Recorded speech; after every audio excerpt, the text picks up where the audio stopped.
Hey, real quick before the story starts, if you like lit reading, I've got something new you might enjoy. It's called New Tales Told, original short stories. Same voice, same vibe. Just search for New Tales Told right here in this podcast app. And just so you're not surprised, there may be some ads before the story. Sorry, we have to pay the bills.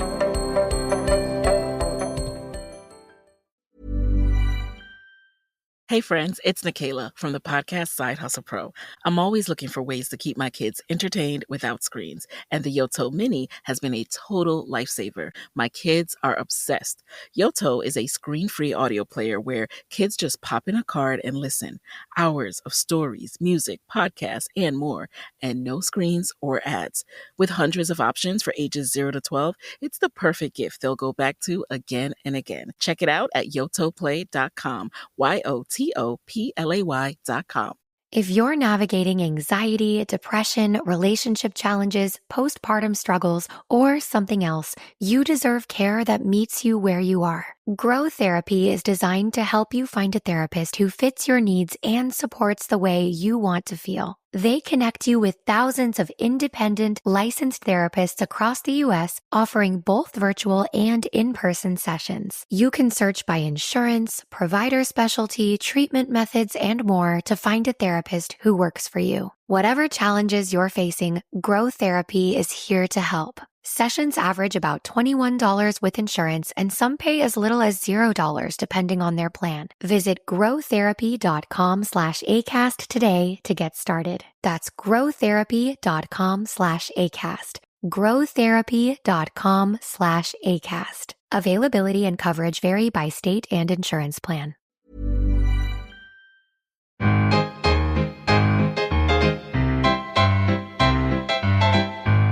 Welcome to Lit Reading. I'm Don McDonald.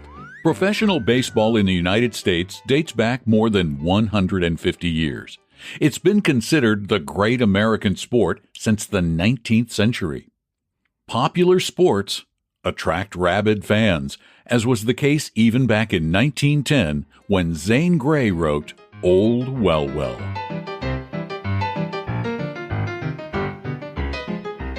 He bought a ticket at the 25-cent window, and edging his huge bulk through the turnstile, laboriously followed the noisy crowd toward the bleachers. I could not have been mistaken. He was Old Well Well, famous from Boston to Baltimore as the greatest baseball fan in the East. His singular yell had pealed into the ears of 500,000 worshipers of the national game and would never be forgotten. At the sight of him, I recalled a friend's baseball talk. You remember Old Well Well? He's all in. Dying, poor fellow. It seems young Bert, whom the Phillies are trying out this spring, is Old Well Well's nephew and protege. Used to play on the Murray Hill team, a speedy youngster. When the Philadelphia team was here last, manager Crestline announced his intention to play Bert in center field. Old Well Well was too ill to see the lad get his tryout. He was heartbroken and said, "If only I could see one more game." The recollection of this random baseball gossip and the fact that Philadelphia was scheduled to play New York that very day gave me a sudden desire to see the game with Old Well Well. I did not know him, but where on earth were introductions as superfluous as on the bleachers? It was a very easy matter to catch up with him. He walked slowly, leaning hard on a cane, and his wide shoulders sagged as he puffed along. I was about to make some pleasant remark concerning the prospects of a fine game when the sight of his face shocked me, and I drew back. If ever I had seen shadow of pain and shade of death, they hovered darkly around Old Well Well. No one accompanied him. No one seemed to recognize him. The majority of that merry crowd of boys and men would have jumped up wild with pleasure to hear his well-remembered yell. Not much longer than a year before, I had seen 10,000 fans rise as one man and roar a greeting to him that shook the stands. So I was comforted by a situation strikingly calculated to rouse my curiosity and sympathy.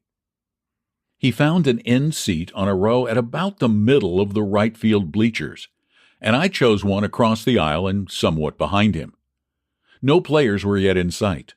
The stands were filling up, and streams of men were filing into the aisles of the bleachers and piling over the benches. Old Well settled himself comfortably in his seat and gazed about him with animation. There had come a change to his massive features. The hard lines had softened. The patches of gray were no longer visible. His cheeks were ruddy. Something akin to a smile shone on his face as he looked around, missing no detail of the familiar scene. During the practice of the home team, Old Well sat still with his big hands resting on his knees. But when the gong rang for the Phillies, he grew restless, squirming in his seat, and half rose several times. I divined the importuning of his old habit to greet his team with a yell that had made him famous. I expected him to get up. I waited for it. Gradually, however, he became quiet as a man governed by severe self-restraint and directed his attention to the Philadelphia center fielder. At a glance, I saw that the player was new to me and answered the newspaper description of young Bert. What a lively-looking athlete! He was tall, lithe, yet sturdy. He did not need to chase more than 2 fly balls to win me. His graceful, fast style reminded me of the great Kurt Welch. Old Well's face wore a rapt expression. I discovered myself hoping Bert would make good, wishing he would rip the boards off the fence, praying he would break up the game. It was Saturday, and by the time the gong sounded for the game to begin, the grandstand and the bleachers were packed. The scene was glittering, colorful, a delight to the eye. Around the circle of bright faces rippled a low, merry murmur. The umpire, grotesquely patted in front by his chest protector, announced the batteries, dusted the plate, and throwing out a white ball, sang the open sesame of the game. Play! Then Old Well arose as if pushed from his seat by some strong propelling force. It had been his wont always when play was ordered, or in a moment of silent suspense, or a lull in the applause, or a dramatic pause when hearts heat high and lips were mute, to bawl out over the listening, waiting multitude his terrific blast. Well! Twice he opened his mouth, gurgled and choked, and then resumed his seat with a very red, agitated face. Something had deterred him from his purpose, or he had been physically incapable of yelling. The game opened with White's sharp bounder to the infield. Wesley had 3 strikes called on him, and Kelly fouled out to third base. The Phillies did no better, being retired in 1-2-3 order. The second inning was short, and no tallies were chalked up. Brain hit safely in the third and went to second on a sacrifice. The bleachers began to stamp and cheer. He reached third on an infield hit that the Philadelphia shortstop knocked down but could not cover in time to catch either runner. The cheer in the grandstand was drowned by the roar of the bleachers. Brain scored on a fly ball to left. A double along the right foul line brought the second runner home. Following that, the next batter went out on strikes. In the Philadelphia half of the inning, young Bert was the first man up. He stood left-handed at the plate and looked formidable. Duveen, the wary old pitcher for New York, to whom this new player was an unknown quantity, eyed his easy position as if reckoning on a possible weakness. Then he took his swing and threw the ball. Bert never moved a muscle, and the umpire called a strike. The next was a ball. The next a strike. Still Bert had not moved. "Somebody wake him up!" yelled a wag in the bleachers. "He's from Slumber Town, all right, shouted another. Duveen sent up another ball, high and swift. Bert hit straight over the first baseman, a line drive that struck the front of the right field bleachers. "Picharito!" howled a fan. Here the promise of Bert's speed was fulfilled. Run! He was fleet as a deer. He cut through first like the wind, settled to a driving stride rounding second, and by a good long slide beat the throw into third. The crowd, who went to games to see long hits and daring runs, gave him a generous hand-clapping. Old Well appeared on the verge of apoplexy. His ruddy face turned purple, then black. He rose in his seat. He gave vent to smothered gasps. Then he straightened up and clutched his hands to his knees. Bert scored his run on a hit to deep short, an infielder's choice with the chances against retiring a runner at the plate. Philadelphia could not tally again that inning. New York blanked the first of the next. For their opponents, an error, a close decision at second favoring the runner, and a single to right tied the score. Bell of New York got a clean hit in the opening of the fifth. With no one out and chances for a run, the impatient fans let loose. 4 subway trains in collision would not have equaled the yell and stamp in the bleachers. Maloney was next to bat, and he essayed a bunt. This the fans derided with hoots and hisses. No teamwork, no inside ball for them. "Hit it out!" yelled 100 in unison. "Home run!" screamed a worshiper of long hits. As if actuated by the sentiments of his admirers, Maloney lined the ball over short. It looked good for a double. It certainly would advance Bell to third, maybe home. But no one calculated on Bert. His fleetness enabled him to head the bounding ball. He picked it up cleanly, checked his headlong run, threw toward third base. Bell was halfway there. The ball shot straight and low with terrific force and beat the runner to the bag. "What a great arm!" I exclaimed deep in my throat. "It's the lad's day. He can't be stopped." The keen newsboy sitting below us broke the amazed silence in the bleachers. "What do you think of that?" Old Wellwell writhed in his seat. To him it was a one-man game, as it had come to be for me. I thrilled with him. I gloried in the making good of his protege. It got to be an effort on my part to look at the old man, so keenly did his emotion communicate itself with me. The game went on. A close, exciting, brilliantly fought battle. Both pitchers were at their best. The batters batted out long flies, low liners, and sharp grounders. The fielders fielded these difficult chances without misplay. Opportunities came for runs, but no runs were scored for several innings. Hopes were raised to the highest pitch only to be dashed astonishingly away. The crowd in the grandstand swayed to every pitched ball. The bleachers tossed like surf in a storm.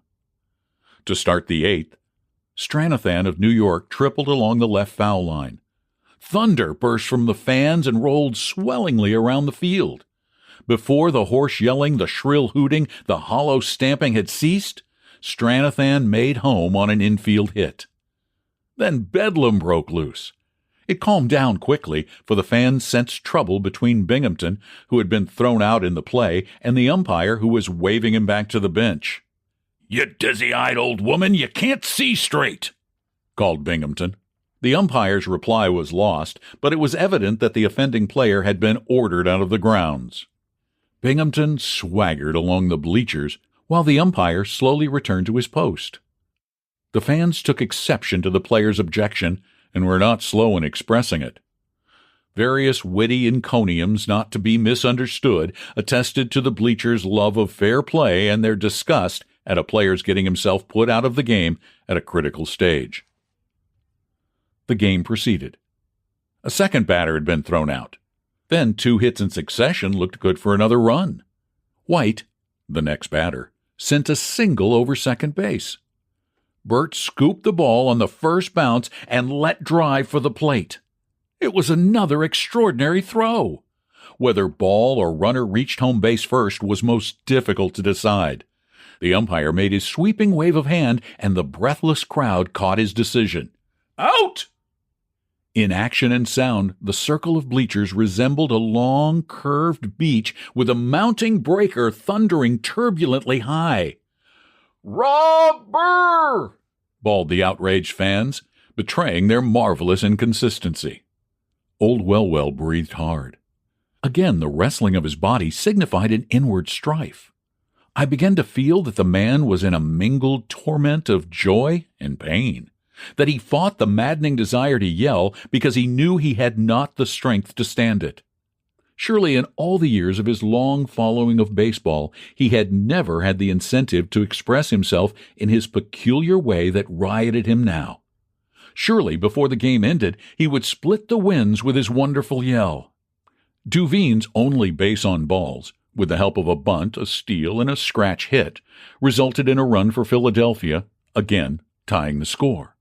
How the fans raged at Fuller for failing to field the lucky scratch. "We had the game on ice!" one cried. "Get him a basket!" New York men got on bases in the ninth and made strenuous efforts to cross the plate, but it was not to be. Philadelphia opened up with 2 scorching hits and then a double steal. Burt came up with runners on second and third. Half the crowd cheered in fair appreciation of the way fate was starring the ambitious young outfielder. The other half, dyed-in-the-wool home team fans, bent forward in a waiting, silent gloom of fear. Burt knocked the dirt out of his spikes and faced Duveen. The second ball pitched, he met fairly, and it rang like a bell. No one in the stands saw where it went, but they heard the crack, saw the New York shortstop stagger and then pounce forward to pick up the ball and speed it toward the plate. The catcher was quick to tag the incoming runner and then snapped the ball to first base, completing a double play. When the crowd fully grasped this, which was after an instant of bewilderment, a hoarse, crashing roar rose across the field to bellow back in loud echo from Coogan's Bluff. The grandstand resembled a colored cornfield waving in a violent wind. The bleachers lost all semblance of anything. Frenzied, flinging action, wild chaos, shrieking cries manifested sheer insanity of joy. When the noise subsided, one fan, evidently a little longer winded than his comrades, cried out hysterically, "Oh, I don't care what becomes of me now!" Score tied, 3-3. Game must go 10 innings. That was the shibboleth. That was the overmastering truth. The game did go 10 innings. 11. 12. Every one marked by masterly pitching, full of magnificent catches, stops and throws, replete with reckless base running and slides like flashes in the dust. But they were unproductive of runs. 3-3. 13 innings.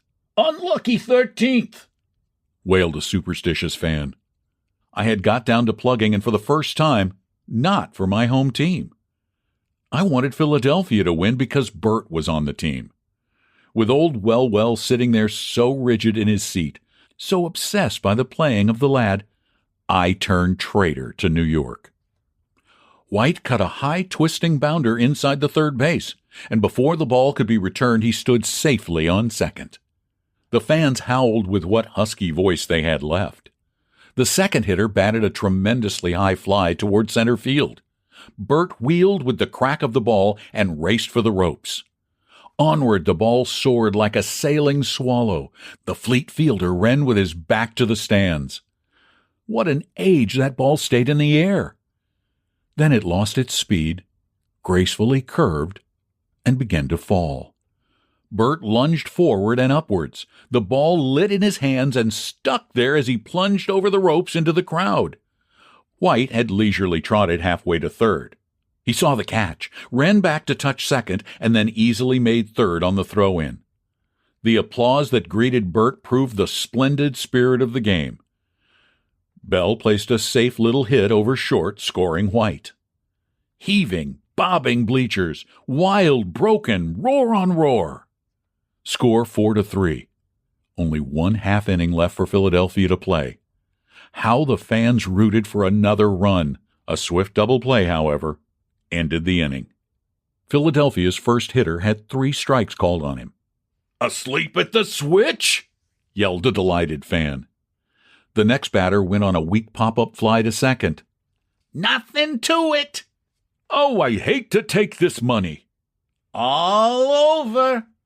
2 men, at least, of all that vast assemblage, had not given up victory for Philadelphia.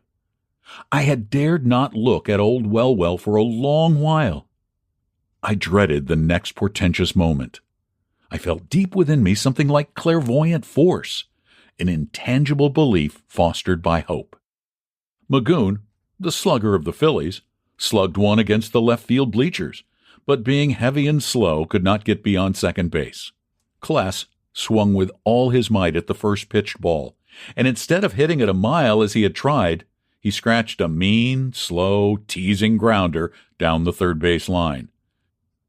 It was as safe as if it had been shot out of a cannon, Magoon went to third. The crowd suddenly awoke to ominous possibilities. Sharp commands came from the players' bench. The Philadelphia team were bowling and hopping on the sidelines and had to be put down by the umpire. An inbreathing silence fell upon the stands and field, quiet, like a lull before the storm. When I saw young Bert start for the plate and realized it was his turn at bat, I jumped as if I'd been shot. Putting my hand on old Wellwell's shoulder, I whispered, "Bert's at bat. He'll break up this game. I know he's going to loose one." The old fellow did not feel my touch. He did not hear my voice. He was gazing toward the field with an expression on his face to which no human speech could render justice. He knew what was coming. It could not be denied him in that moment. How confidently young Bert stood up to the plate. None except a natural hitter could have had his position. He might have been Wagner for all he showed of the tight suspense of that crisis. Yet there was a tense, alert poise to his head and shoulders, which proved he was alive to his opportunity. Duveen plainly showed he was tired. Twice he shook his head to the catcher as if he did not want to pitch a certain kind of ball. He had to use extra motion to get his old speed, and he delivered a high straight ball that Bert fouled over the grandstand. The second ball met a similar fate. All the time the crowd maintained that strange, waiting silence. The umpire threw out a glistening white ball, which Duveen rubbed in the dust and spat upon. Then he wound himself up into a knot, slowly unwound, and swinging with effort, threw for the plate. Bert's lithe shoulders swung powerfully. The meeting of ball and bat fairly cracked. The low driving hit lined over second, a rising, glittering streak, and went far beyond the center fielder. Bleachers and stands uttered one short cry, and then stared at the speeding runners. For an instant, approaching doom could not have been more dreaded. Magoon scored. Kless was rounding second when the ball lit. If Bert was running swiftly when he turned first, he had only got started, for then his long sprinter's stride lengthened and quickened. At second, he was flying. Beyond second, he seemed to merge into a gray, flitting shadow. I gripped my seat, strangling the uproar within me. Where was the applause? The fans were silent, choked as I was, but from a different cause. Kless crossed the plate with the score that defeated New York. Still, the tension never laxed until Bert beat the ball home in as beautiful a run as ever thrilled an audience. In the bleak, dead pause of amazed disappointment, old Wellwell lifted his hulking figure and loomed, towered over the bleachers. His wide shoulders spread, his broad chest expanded, his breath whistled as he drew it in. One fleeting instant his transfigured face shone with a glorious light. Then, as he threw back his head and opened his lips, his face turned purple. The muscles of his cheeks and jaw rippled and strung. The veins on his forehead swelled into bulging ridges. Even the back of his neck grew red. "Well, well, well!" Ear-splitting stentorian blast. For a moment I was deafened, but I heard the echo ringing from the cliff, a pealing clarion call, beautiful and wonderful, winding away in hollow reverberation, then breaking out anew from building to building in clear concatenation. A sea of faces whirled in the direction of that long unheard yell. Bert had stopped statue-like, as if stricken in his tracks. Then he came running, darting among the spectators who had leaped the fence. Old Wellwell stood a moment with slow glance lingering on the tumult of emptying bleachers, on the moving mingled colors in the grandstand, across the green field to the gray-clad players. He staggered forward and fell. Before I could move, a noisy crowd swarmed about him, some solicitous, many facetious. Young Bert leaped the fence and forced his way into the circle. Then they were carrying the old man down to the field and toward the clubhouse. I waited until the bleachers and field were empty. When I finally went out, there was a crowd at the gate surrounding an ambulance. I caught a glimpse of old Wellwell. He lay white and still, but his eyes were open, smiling intently. Young Bert hung over him with a pale and agitated face. Then a bell clanged, and the ambulance clattered away.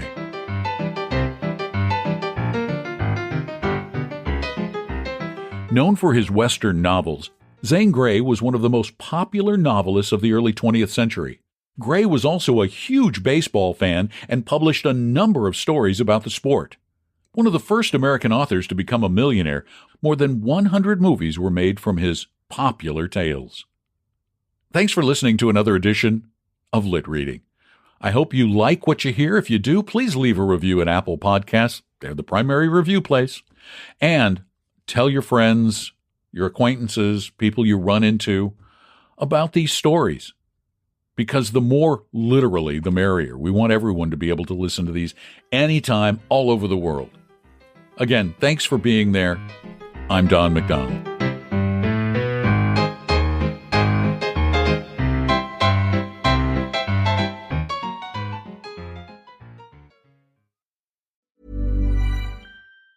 Hey friends, it's Nikayla from the podcast Side Hustle Pro. I'm always looking for ways to keep my kids entertained without screens, and the Yoto Mini has been a total lifesaver. My kids are obsessed. Yoto is a screen-free audio player where kids just pop in a card and listen. Hours of stories, music, podcasts, and more, and no screens or ads. With hundreds of options for ages 0 to 12, it's the perfect gift they'll go back to again and again. Check it out at yotoplay.com. YOTOPLAY.com. Stuck in a dinner routine rut? Picking tonight's meal doesn't have to be stressful. Here's an idea. Let Cook Unity handle dinner tonight with premium meals delivered to your door. New menu drops, weekly recommendations, and a growing community of award-winning chefs. Cook Unity offers over 400 meals for every palate. Shake up your meal routine. Go to cookunity.com/rut or enter code RUT before checkout for free premium meals for life. The best gifts of the holidays make your loved ones glow, inside and out. This season, Osea's Undaria Algae Body Butter is a surefire hit for everyone on your list. It leaves your skin feeling soft, smooth, and deeply nourished, with scents of grapefruit, lime, and cypress, combined with the sweet notes of mango mandarin. Give the gift of confidence this holiday season with Osea. Get 10% off your first order site-wide with code OSEAGLOW at OSEAMalibu.com. Thanks for listening all the way to the end. You're officially a story finisher, and I appreciate that more than you know. If you're curious what else I'm up to, check out one of my other podcasts, New Tales Told. It's brand new, original short fiction written and narrated by me. Just search New Tales Told in this app. And thanks so much for listening to Lit Reading, now part of the Storyverses channel at storyverses.com.